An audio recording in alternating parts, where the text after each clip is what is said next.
Box office దగ్గర medium range movies లో one of the biggest success ను సొంతం చేసుకుని సాలిడ్ కలెక్షన్లతో దూసుకుపోతున్న టిల్లు స్క్వేర్ మూవీ రెండో వీక్ లో కూడా అద్భుతంగా హోల్డ్ చేస్తూ దూసుకుపోతూ ఉండగా, మీడియం రేంజ్ మూవీస్ లో బిగ్గెస్ట్ సక్సెస్ లను సొంతం చేసుకున్న సినిమాల కలెక్షన్లను ఒక్కోటిగా బ్రేక్ చేస్తూ ఈ cinema one of the biggest movies లో ఒకటిగా నిలవడానికి సిద్ధమవుతూ ఉంది. ఈ క్రమంలో ఆల్రెడీ ఉప్పెన మూవీ టోటల్ రన్ కలెక్షన్లను బ్రేక్ చేసిన ఈ సినిమా ఇప్పుడు రీసెంట్ గా మరో మీడియం రేంజ్ మూవీస్ లో బిగ్గెస్ట్ హిట్ గా నిలిచిన కార్తికేయ 2 సినిమా టోటల్ రన్ లో సాధించిన కలెక్షన్లను క్రాస్ చేసింది.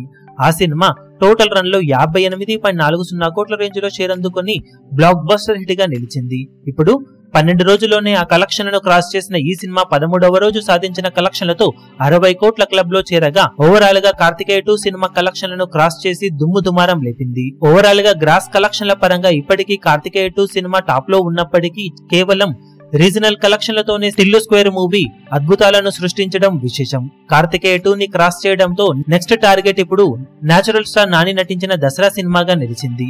లాస్ట్ ఇయర్ వచ్చిన ఈ సినిమా మీడియం రేంజ్ మూవీస్ లో one of the biggest collection ను సొంతం చేసుకోగా టోటల్ రన్ లో 63.55 కోట్ల షేర్ ను అందుకుంది. ఇప్పుడు 60 కోట్ల రేంజ్ షేర్ మార్క్ ను అందుకున్న Tillu square movie Ramzan holiday అలాగే మూడో వీకెండ్ అడ్వాంటేజ్లు కలిసి వస్తే ఖచ్చితంగా దసరా సినిమా టోటల్ రన్ లో సాధించిన కలెక్షన్లను క్రాస్ చేసే అవకాశం ఎంతైనా ఉందని చెప్పవచ్చు.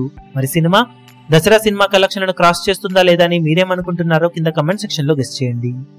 ఈ వీడియో మీకు నచ్చినట్లయితే లైక్ చేయండి, షేర్ చేయండి, ఛానల్ ను సబ్స్క్రైబ్ చేయడం మాత్రం మరవకండి. ఏ చిన్న అప్డేట్ ను మిస్ అవ్వకూడదు అనుకుంటే బెల్ ఐకాన్ ను ప్రెస్ చేయండి.